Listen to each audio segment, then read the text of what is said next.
السلام عليكم يا شباب، معاكم فيديو جديد. النهارده هنوضح طريقة استخراج افضل جودة صوت ممكنة بأقل الامكانيات. مبدئيا كده يا شباب، نبدأ يلا مع اختيار السماعة المناسبة. يفضل تختار سماعة متوسطة الأداء ومتوسطة السعر برضه، عشان ما تكونش حاجة عالية هاي اند او كده. والسماعة اللي هي المستخدمة كمايك الأساسي هي سماعة سامسونج قديمة شوية. يفضل تبعد عن السماعات اللي هي الصين اللي هي بتتباع في القطارات وكده، إلا إذا لو كانت تجربة المايك عن تجربة كويسة يعني معاك وكده. المطلوب في الفيديو ده بس صوت يكون عالي وبنقاء عادي، يعني مش لازم أن يكون نقاء كويس. عادي جدا تقدر تخسر السماعة وتقص السماعات بتاعتها وتستخدمها كمايك بس. تقدر لو قدرت انت مثلا تحط الاسفنج ده، قطع الاسفنج دي على مكان المايك وكده لتقليل الضوضاء على قدر الامكان برضه، بره موضوع التعديل. مثلا لو تقدر تحطها من غير ما تقص السماعة ده يكون افضل ليك عادي جدا، لكن عندي قصصها لانها كانت منتهية جدا. السماعة كانت مايك وبس.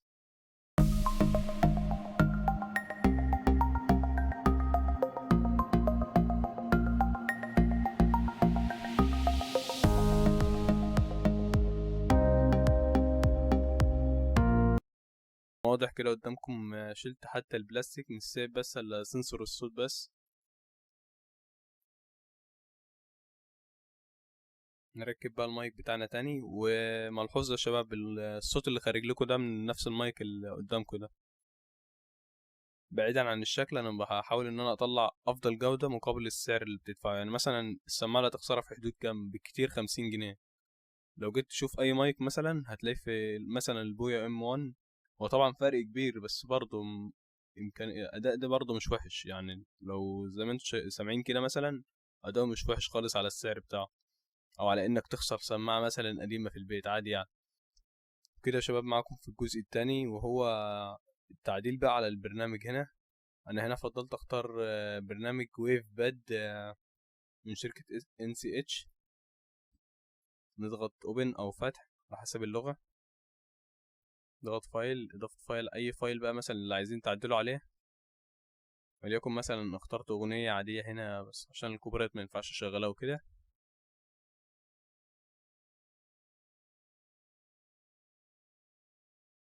نسيبه يجهز مع نفس الاغنية.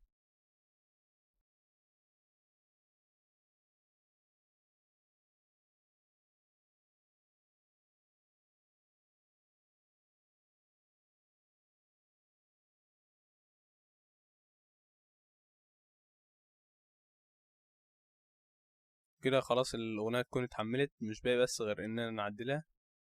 مرحلة التعديل هنضغط edit، وبعدين كلين اب.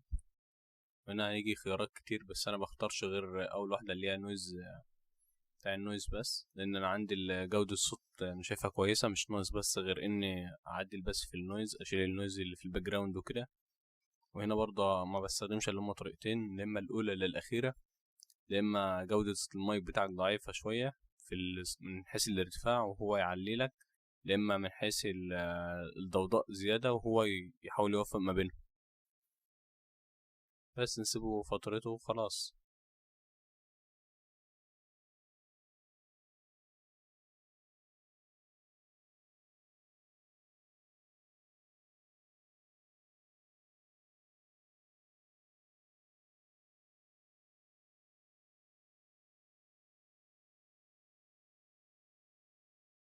وبعد ما يكتمل بنضغط سيف. انا هنا ما ضغطت السيف لان كان اغنية مش ملف محتاجه يعني. وبس كده يا شباب، بيكون فيديو النهاردة خلص، مش ناقص بس غير اسيبكم مع التجربة بس. السلام عليكم يا شباب، معكم فيديو جديد ده كده من غير اي تعديل. وده الصوت بعد التعديل يا شباب. يلا السلام عليكم يا شباب، معكم فيديو جديد. اتمنى تلاحظوا الفرق يا شباب. هو الفرق مش كبير لان انا عازل المايك كويس بالاسفنج وكده، والجو كان هادي في وقتها. يلا سلام.